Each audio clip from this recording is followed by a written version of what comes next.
Karena Nabi ngendikan sisa air wudu itu membawa dosa Anda. Kata Nabi, jika seseorang wudu maka kotorannya keluar dari ajfan, dari telapuk mata, dari apa, sampai keluar dari mimbaini adzofirih, sampai keluar dari bawah-bawah apa? Kuku.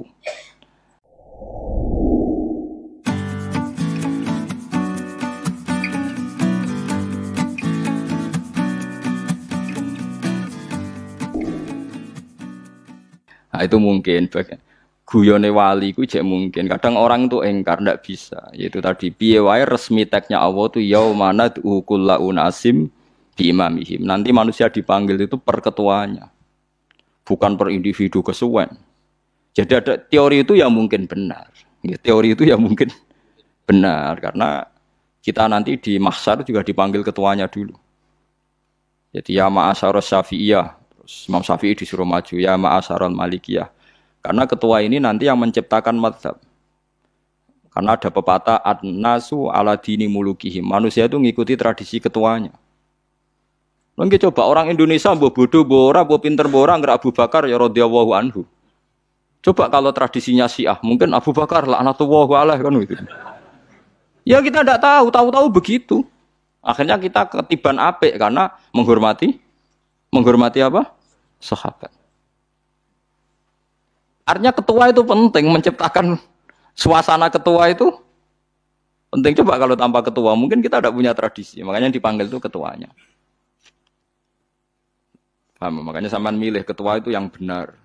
Setidaknya orang ikhlas. Misalnya rapati benar, penting ini ikhlas. Ngeri itu kalau pas sampean dipanggil nunjuk ketua itu. Kemudian ketua partai, wah panggil pangeran bingung sampean. Ketua sopo nyebut ketua partai. Ketua partai dia celok pangeran Melayu. Wah, ngadepi pangeran meriang tetap. Paham gitu. Jadi nanti sampean itu ditanya itu lewat nopo? Lewat nopo? Ketua. Terus ketua nanti itu ngecek ada nur yang dipakai alamat dia ngikutin ndak.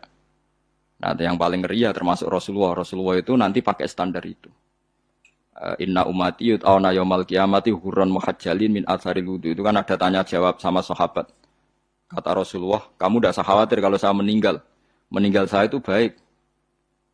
Hayati khairun lakum wa mamati khairun lakum. Saya hidup di antara kalian ya baik, setelah saya meninggal juga baik. Ya Nabi ya unik. Amma hayati fali asunna lakum as-sunan. Kalau saya masih hidup, berarti saya bisa meneladani kamu melakukan beberapa sunnah, beberapa tradisi. Sunnah itu tradisi.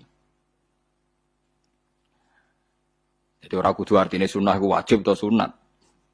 Buktinya di Quran ada sunnatallahil latif sunnatallah fil ladzina khalau min qabl. Jadi sunnahnya, tradisinya Allah menghukumi orang-orang dulu. Itu bisa orang benar, bisa orang tidak apa? Benar.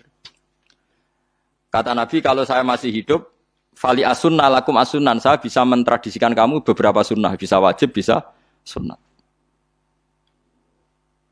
Wa amma wafati ya khairun lakum. Kalau saya sudah meninggal nanti juga bagus. Mergo aku nak SK pundhut jare Nabi aku jejer pangeran.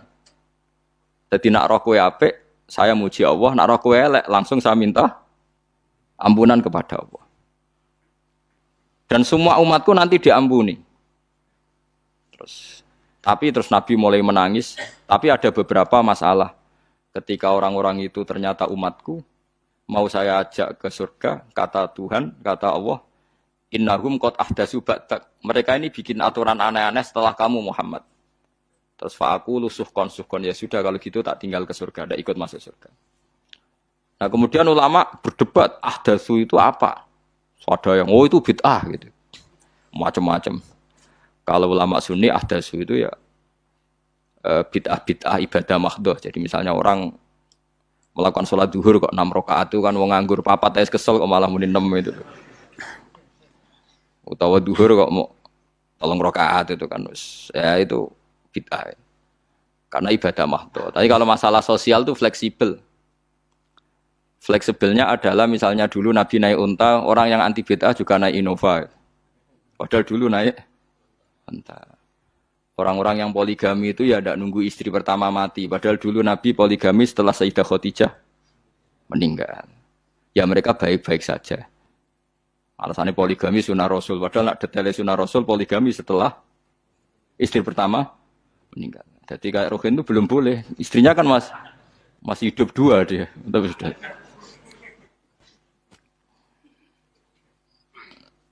Nah, bukan artinya kalau sampean memaksakan gitu.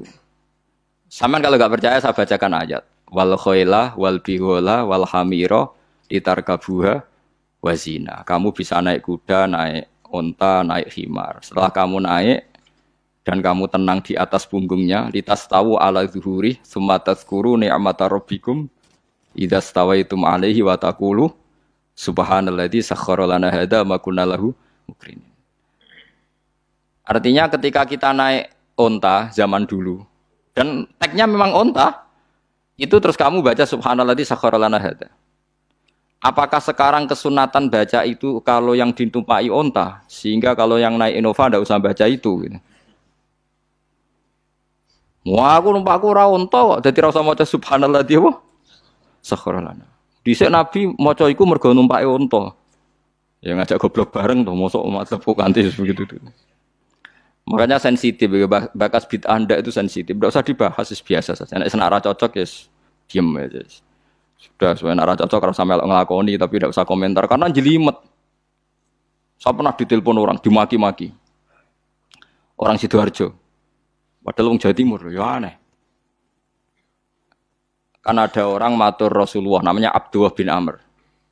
Ya Rasulullah, saya ini kuat puasa terus, kata Nabi jangan, puasa 1 bulan 3 hari saja itu sama dengan 1 bulan penuh, karena 1 puasa sama dengan 10, masih balelo terus termasuk menyangkut Quran.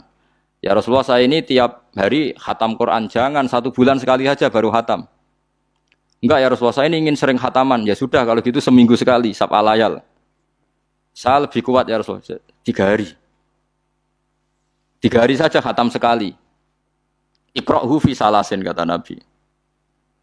Ya Rasulullah saya lebih kuat ketimbang itu. Tidak ada yang lebih baik ketimbang itu kata Nabi.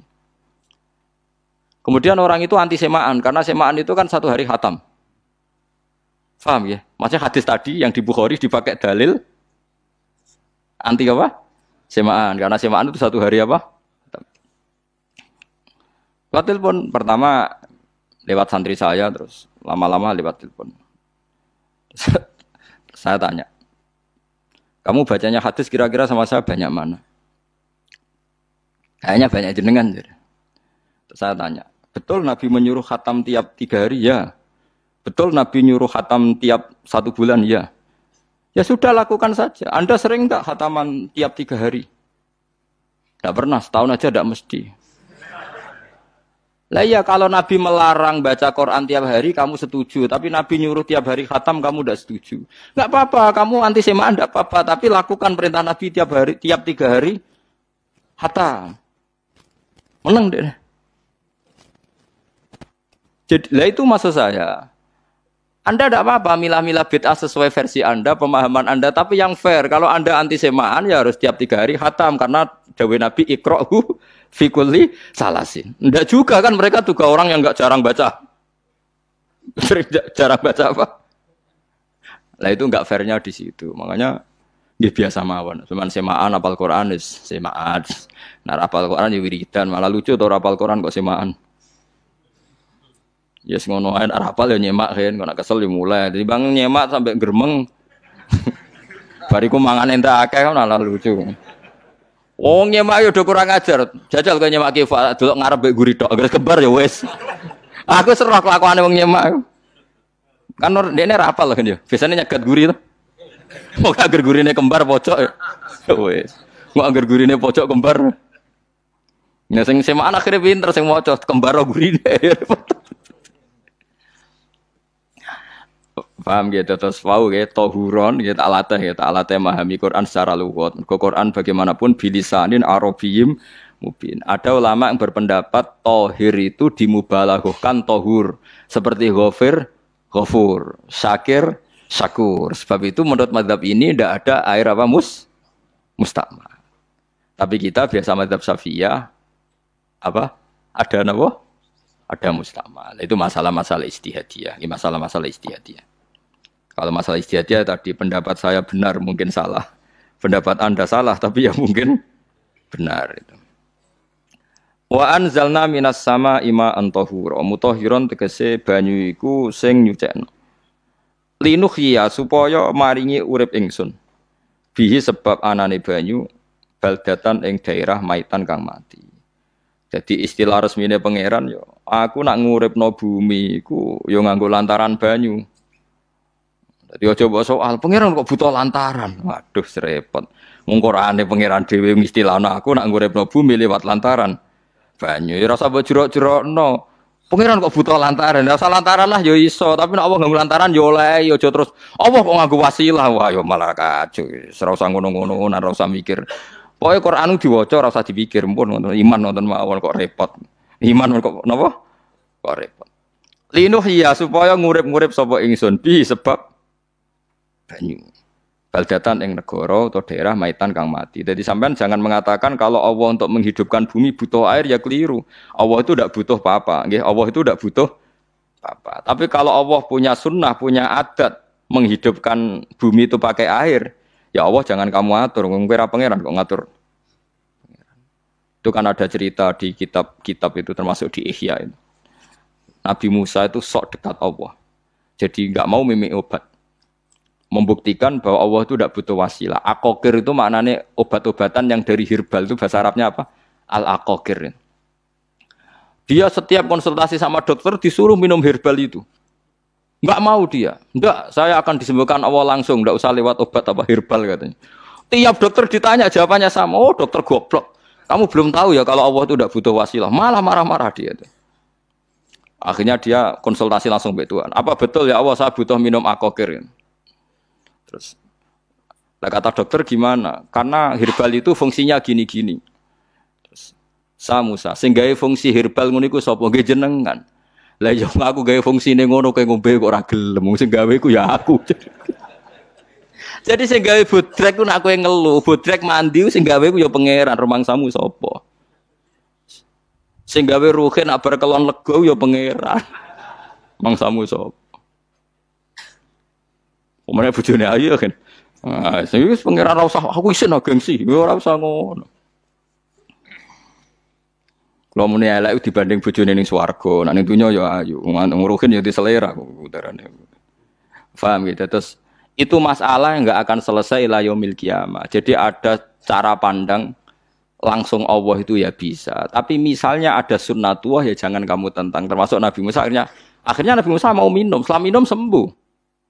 Terus ketika sembuh diberitahu Allah, memangnya kenapa kalau minum obat itu? Obat itu ada khasiatnya yang bikin juga Allah. Kok kamu hindari itu alasannya apa? Wong yang bikin juga Allah. Makanya kalau kamu percaya wasilah, kalau terpaksa percaya, kamu harus yakin bahwa nomor satu adalah Allah Subhanahu wa Ta'ala. Kalau kamu takut orang itu syirik, ya gak apa-apa, kamu lawan, harus kamu lawan. Memang selera kamu begitu. Kamu harus tidak usah ikut pakai, wong kamu khawatir, tidak apa-apa. Jadi sing khawatir sirik, ora usah nganggo ali-ali, ora usah nganggo ake. Tapi sing seneng dagangan, yo nganggo. Ora usah jimat-jimatan ini niati napa? Booming ngoten mawon niati tak. Kulo nu diakek larang sedurunge rame-rame akek. Barang akek kerame terus mboten kula nggo. Wah, darani murah repot. Nggih kula mboten sombong. Dulu akeknya bapak itu zaman Bapak Sugeng tuh pernah ditawar ditukar mobil. Zaman itu mobilnya seharga 60 juta.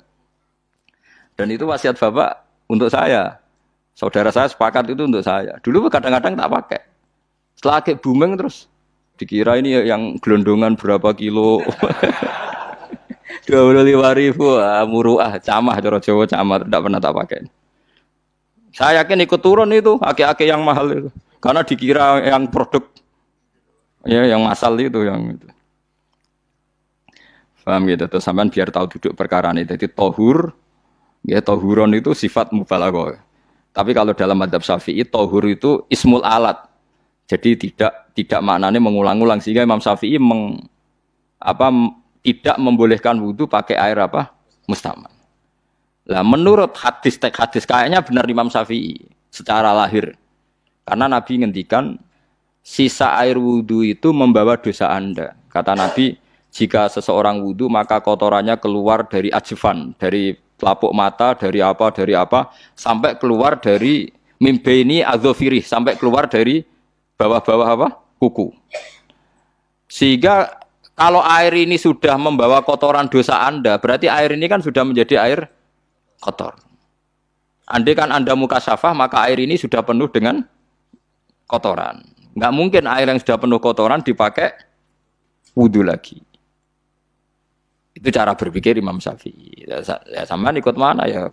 Ya gampang kan kalau keadaan normal ya ikut Syafi'i, kalau air banyak, kalau tidak normal ya ikut mazhab yang lain. Kan gampang. Gitu aja kok repot.